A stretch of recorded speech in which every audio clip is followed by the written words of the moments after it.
বৈষম্য বিরোধী ছাত্র আন্দোলন ও জাতীয় নাগরিক কমিটির উদ্যোগে নতুন রাজনৈতিক দল আত্মপ্রকাশ করবে শুক্রবার।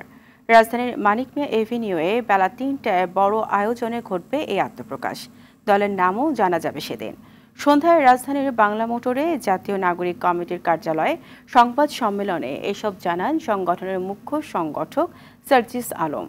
আত্মপ্রকাশ অনুষ্ঠানে দেশের সব রাজনৈতিক দলের নেতা, শহীদ পরিবার, কূটনৈতিক ১৬ বছরের নির্যাতিত পরিবার, অভ্যুত্থানে অংশ নেওয়া আন্দোলনকারী, প্রবাসী, ক্ষুদ্র নৃগোষ্ঠী ও বিভিন্ন ধর্মীয় ব্যক্তিত্বকে আমন্ত্রণ জানানো হবে বলে জানান সার্জিস আলম। ২৮ ফেব্রুয়ারি বিকাল ৩টায় জাতীয় সংসদ প্রাঙ্গণ সংলগ্ন মানিক মিয়া এভিনিউতে এই নতুন রাজনৈতিক দলের আত্মপ্রকাশ করতে যাচ্ছি।